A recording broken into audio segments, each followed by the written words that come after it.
اگر آپ قرآن کریم کو بہت خوبصورت انداز میں پڑھنا سیکھنا چاہتے ہیں تو سب سے پہلے تجوید سیکھنی ہوگی، کیونکہ تجوید کا سیکھنا بہت ضروری ہے۔ یہ نورانی قاعدے کا ہی ایک پیج ہے، تختی نمبر 4۔ آج کے سبق میں ہم سیکھیں گے حروف مدہ۔ حروف کا مطلب ہے لیٹرز، مد کا مطلب ہے کھینچنا، اس کا ترجمہ بنے گا کھینچ کر پڑھے جانے والے حروف۔ حروف مدہ کتنے ہوتے ہیں؟ حروف مدہ 3 ہیں، الف، یا، واو۔ الف حرف مد جب بنے گا جب الف سے پہلے زبر ہو، یا حرف مد جب بنے گا جب یا ساکن سے پہلے زیر ہو۔ یہ یا ہے، لیکن اس کے اوپر سکون لگا دیں گے تو یہی یا ساکن بن جائے گا۔ ایسے ہی یہ واو ہے، واو کے اوپر ہی سکون لگا دیں گے تو واو ساکن بن جائے گا۔ یہ با ہے، اگر اس کے اوپر سکون لگا دیا جائے تو یہ با ساکن بن جائے گا۔ جس حرف پر بھی سکون ہوگا اس کو واو ساکن، یا ساکن، با ساکن کہتے ہیں۔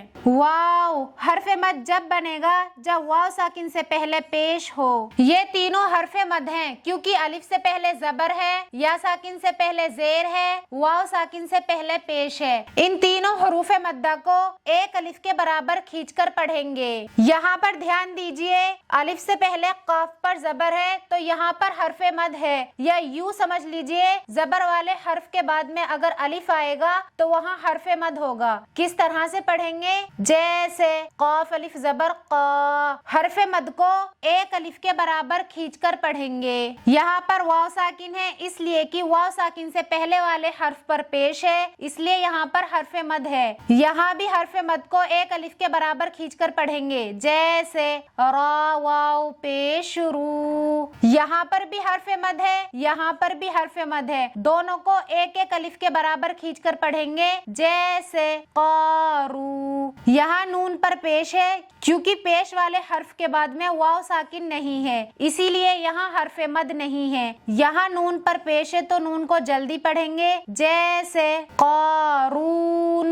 یہاں بھی واو ساکن سے پہلے پیش ہے، یہاں بھی حرف مد ہے، کیسے پڑھیں گے؟ یا واو پیش یو۔ یہاں یا ساکن سے پہلے زیر ہے اسی لیے یہاں حرف مد ہے، کیسے پڑھیں گے؟ دھیان سے سنیے، ہا یا زیر ہی، یو ہی۔ یہاں پر بھی حرف مد ہے، یہاں پر بھی حرف مد ہے، اس حرف مد کو ایک الف کے برابر کھینچ کر پڑھیں گے۔ ایک الف کے برابر کھینچنا کیا ہوتا ہے؟ جیسے ہم بولتے ہیں پانی تو ہم پا کو ایک الف کے برابر ہی کھینچتے ہیں، جیسے ہم کبوتر بولتے ہیں تو یہ بو کو ہم نے ایک الف کے برابر ہی کھینچا ہے۔ اگر یہ ہم اور بھی اچھے سے سیکھنا چاہتے ہیں کہ حروف مدہ کو کتنا کھینچ کر پڑھنا چاہیے تو ہم کسی اچھے قاری اور استاد کو سن کر پریکٹس کر سکتے ہیں۔ حروف مدہ کتنے ہوتے ہیں اور انہیں کتنا کھینچ کر پڑھنا چاہیے کامنٹ کر کے بتائیے۔ ویڈیو کو فالو سبسکرائب کر لیجئے۔